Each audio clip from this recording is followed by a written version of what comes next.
Hi friends, welcome வணக்கம். This is Shivaji. Friends, video போகிறதுக்கு முன்னாடி என்னோட சப்ஸ்கிரைபர்ஸ் வியூவர்ஸ் ஃப்ரெண்ட்ஸ் எல்லோருக்கும் என் மனமார்ந்த நன்றிகளை தெரிவிச்சுக்கிறேன். ஃப்ரெண்ட்ஸ், இது வந்து ஒரு எஜுகேஷனல் வீடியோ. அதாவது ட்ரேடிங்கில் கற்றுக்கிட்டு இருக்கவங்களுக்கு, முக்கியமாக என்னோடய வெபினார் ஸ்டூடெண்ட்ஸ்க்கு இந்த வீடியோ ரொம்ப யூஸ்ஃபுல்லாக இருக்கும். ஒருவேளை நீங்கள் என்னுடைய வெபினார் ஸ்டூடெண்ட்ஸ் இல்லாத நம்மளோட யூடியூப் வீடியோஸ் பார்த்து நீங்கள் கற்றுக்கிட்டு இருக்கீங்க அப்படின்னாலும் இந்த வீடியோ உங்களுக்கு யூஸ்ஃபுல்லாக இருக்கும். பிகினர்ஸ்க்கு வந்து இது ஒன்றும் புரியாது. ஓகேங்களா? சரி ஃப்ரெண்ட்ஸ், என்ன சார் அது அப்படி என்ன இந்த வீடியோ நம்ம டிஸ்கஸ் பண்ண போகிறோன்னா, மார்க்கெட் வந்து செம்ம கிளவர் ஃப்ரெண்ட்ஸ். அதாவது நாம் ஒரு ஸ்டெப்பு மேலே போனால் நமக்கும் மேலே ஒருத்தன் இருப்பான் அப்படின்னு சொல்லுவோம், கேள்விப்பட்டிருப்பீங்க இல்லைங்களா? ஸோ அந்த மாதிரி சுச்சுவேஷன் தான் இன்றைக்கி நடந்திருக்குது. ரொம்பவும் பாராட்ட வேண்டிய விஷயந்தான். அதாவது யார் பாராட்ட வேண்டியதுன்னு கொஞ்சம் பேசலாம் வாங்க.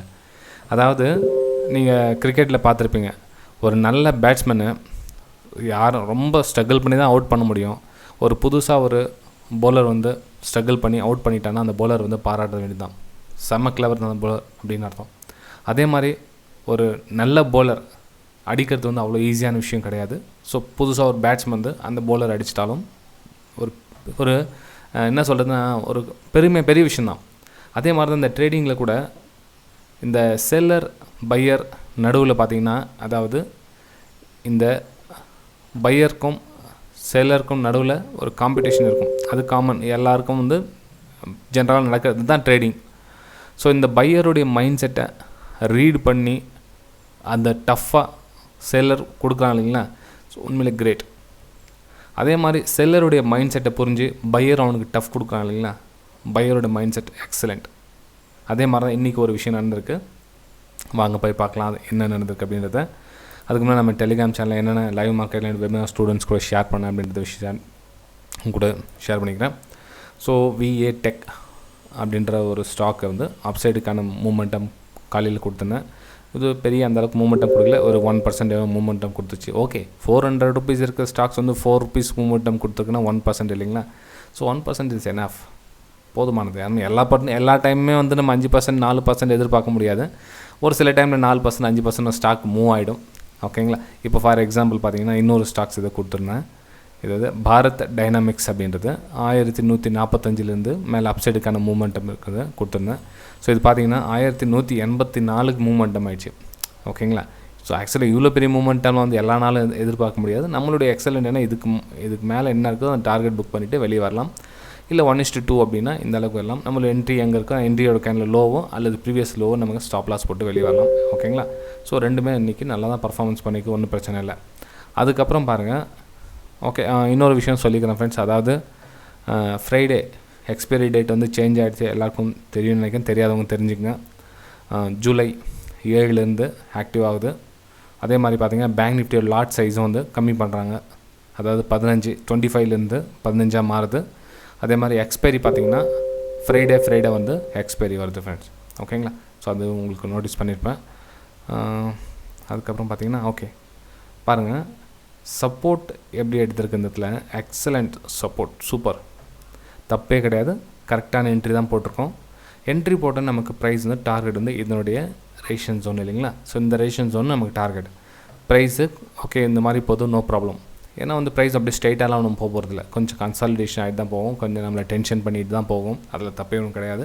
ஏன்னா வந்து ஒரு பை பண்ணுறாங்க அப்படின்னா செல்லர்ஸ் அவங்களுடைய பவர் காமிக்காமல் பை அப்படி ஸ்ட்ரைட்டாக போயிடாது. ஸோ செல்லர்ஸும் காமிக்கிறாங்க. இன்றைக்கி நடந்த விஷயம் பாருங்கள். ஸோ நமக்கு இந்த இடத்துல பை எடுத்து நம்ம ஸ்டாப் லாஸ் வந்து இங்கே தான் இருக்கும் இல்லைங்களா? ஸோ ப்ரைஸ் வந்து மேலே போயிடுச்சு. மேலே போய்ட்டு புதுசாக ஒரு லோ கிரியேட் பண்ணி திரும்ப மேலே போகுது. அப்போ ஆப்வியஸ்லி நம்மளோட ஸ்டாப் லாஸ் என்ன பண்ணுவோம், மாடிஃபிகேஷன் பண்ணி இந்த இடத்துல கொண்டு வருவோம் இல்லைங்களா? ஸோ மாடிஃபிகேஷன் ஸ்டாப் லாஸ் பண்ணி கொண்டு வர சொல்ல பார்த்தீங்கன்னா திரும்ப கீழே வந்து அவங்களோட எஸ்எல்என் ட்ரிகர் பண்ணிட்டு திரும்ப அப்மூவ் போயிருக்கு பாருங்கள். அதுதான் கிளவருங்க, முக்கியமான விஷயம். ஆக்சுவலாக ட்ரெண்ட் லைனுக்கு வெளியே வந்துட்டு இதோட ப்ரீவியஸ் லோவாக கட் பண்ணிவிட்டு இந்த இடத்துல பார்த்திங்கன்னா ஒரு எம் பேட்டர்ன் மாதிரியும் க்ரியேட் ஆகிருக்கும். ஸோ இந்த மாதிரி ஒரு பேட்டர்ன் க்ரியேட் பண்ணிவிட்டு மேலே போயிருக்குதுன்னா இங்கே பாருங்கள், ஒன்று இங்கே இருக்கிறவங்களை எஸ்எல் இட்டாச்சு. அதுக்கப்புறம் இன்னொரு விஷயமும் நடந்திருக்குதால, அதாவது நிறைய பேர் என்னென்னா இந்த ப்ரைஸ் கீழே வந்திருக்குது, இதோட ரீடெஸ்ட்மெண்ட் எங்கே இருக்குது, ஸோ ட்ரெண்ட் லைன் கட் ஆகிடுச்சு அப்படின்னு புதுசாக சேல் பண்ணவங்களும் நிறைய பேர் இருப்பாங்க. ஸோ புதுசாக சேல் பண்ணவங்க நிறைய பேர் இருந்தாங்கன்னா அவங்களுடைய ஸ்டாப் லாஸ் எங்கே போட்டிருப்பாங்க, ஆப்வியஸ்லி இதுக்கு மேலே போட்டிருப்பாங்க. ஸோ அவங்களுடைய எஸ்எல்லும் ட்ரிகர் பண்ணியிருப்பாங்க. என்ன மாதிரி ஒரு பிளான் பண்ணியிருக்காங்க, சூப்பராக பிளான் பண்ணியிருக்காங்க. அந்த மாதிரி இதுதான் அந்த மைண்ட் செட்டை ரீட் பண்ண அந்த அவங்களோட புரிஞ்சுங்க. அப்போ அதாவது அவங்க எந்த மாதிரி பிளான் பண்ணுறாங்கன்றத இந்த மாதிரி பிளான் பண்ணால் அவங்க டபுள் காசு அவங்களுக்கு. ஸோ இந்த எஸ்எல் அவங்களுக்கு கிடச்சிது.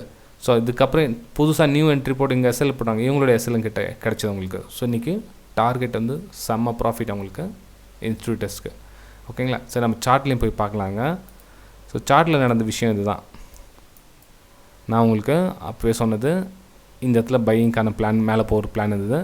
ஸோ நான் உங்களுக்கு சார்ட்டில் போடுது. ஆக்சுவலாக பார்த்தீங்கன்னா இந்த இடத்துல ஒரு சப்போர்ட் எடுத்துகிட்டு மேலே போகணும் என்னோடய வியூ இருந்தது. அதுக்கப்புறம் பார்த்தீங்கன்னா எங்களுடைய ட்ரெயிலிங் எஸ்எல் எல்லாம் ட்ரிகர் ஆகிடுது. இந்த இடத்துல ட்ரெயிலிங் எஸ்எல் எல்லாம் ட்ரிகர் ஆகிட்டு அதுக்கப்புறம் மேலே போனது பார்த்தீங்களா. இன்னும் ட்ரேட் ஆகிட்டுருக்கு. இன்னும் 3 நிமிஷம் இருக்குது மார்க்கெட் முடியறதுக்கு. அதனுடைய ப்ரீவியஸ் ஹை எங்கவோ அந்த ஹையில் வந்து திரும்பவும் ட்ரேட் ஆகிட்டுருக்கு. ஓகேங்களா? ஸோ இந்த மாதிரியும் மார்க்கெட்டில் நடக்கும்.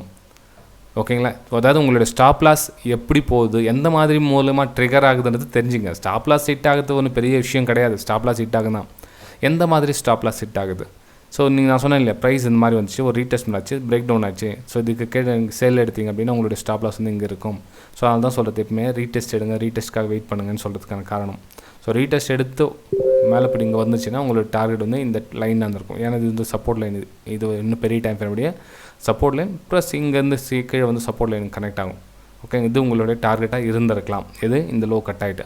ஆனால் நமக்கு இன்றைக்கி எக்ஸாக்ட்லி பை கிடச்சோம். அதாவது நமக்கு ஒரு ப்ரைஸ் வந்து ஹையர் ஃபார்மேஷன் ஆகிட்டு போயிட்டுருக்கு.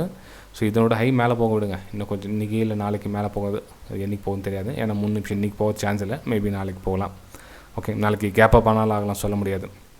ஓகேங்களா? தெரிஞ்சுங்க. ஸோ இன்றைக்கி இந்த மாதிரி ப்ரைஸ் மூவ் ஆகிருக்குது. இதுக்கு லைவ் மார்க்கெட்டில் இந்த மாதிரி எக்ஸ்பிளேஷன் கற்றுக்குங்க. கொஞ்சம் கொஞ்சமாக நீங்களே யூடியூப் பார்த்து கற்றுக்குங்க, இல்லை நீங்களே சுயமாக ஸ்டடி பண்ணி கற்றுக்கலாம். அல்லது உங்களுக்கு சொல்லிக் கொடுக்குற மென்டர்ஸ் சரியாக அந்த மாதிரி சொல்லிக் கொடுத்தாங்கன்னா நீங்களும் கேதர் பண்ணிக்கலாம். இந்த மாதிரி ஒரு 100 ஸ்க்ரீன்ஷாட்டை பார்த்து அட்லீஸ்ட் நீங்கள் 25 மனசில் வச்சுக்கிட்டிங்கன்னா கூட ஒரு மினிமம்னா கூட ஒரு 6 மந்த்தில் நீங்கள் நிறைய சார்ட்டை பார்த்து நிறைய விஷயம் கற்றுக்கலாம். எங்கே ஒரு ஃபால்ஸ் பிரேக் டவுன் ஆகுது, எங்கே ரியல் பிரேக் டவுன் ஆகுது, இந்த விஷயம் நிறைய கற்றுக்கலாம். ஃப்ரெண்ட்ஸ், வீடியோ பிடிச்சா மறக்காமல் லைக் பண்ணுங்கள், சப்ஸ்கிரைப் பண்ணுங்கள், ஷேர் பண்ணுங்கள். ஜஸ்ட் இந்த விஷயம் உங்கள் கூட ஷேர் பண்ணணும்னு தோணுச்சு. வெறும் நம்ம பெருசாக ஒன்றும் சொல்ல வரல. இந்த மாதிரியும் உங்களை ட்ராப்பில் மாட்ட வெட்டிட்டு இன்ஸ்டியூட்டர்ஸ் பணம் பண்ணுவாங்க இந்த மாதிரி. ஓகேங்களா? இதுதான் சூப்பராக எனக்கு ரொம்ப பிடிச்ச விஷயம்னா, ஸோ இங்கே அதாவது இங்கே பை பண்ணவங்களோட ட்ரைலிங் எஸ்எல்லும் கட் ஆச்சு. ஸோ புதுசாக இந்த இடத்துல சேல் பண்ணவங்களோட இங்கே எஸ்எல் எதுவும் ட்ரிகர் ஆச்சு. ஸோ ப்ராஃபிட்டில் இருக்காங்க. ஸோ ப்ராஃபிட் புக் மார்க்கெட்டு முடியுது, 3:30 ஆக போகுது. ஆல்மோஸ்ட் ப்ராஃபிட் க்ளோஸ் பண்ணிட்டு போங்க அவங்க. ஓகே ஃப்ரெண்ட்ஸ், வீடியோ பிடிச்சா மறக்காமல் லைக் பண்ணுங்கள். நம்ம அடுத்த வீடியோ சந்திக்கலாம். தேங்க்யூ.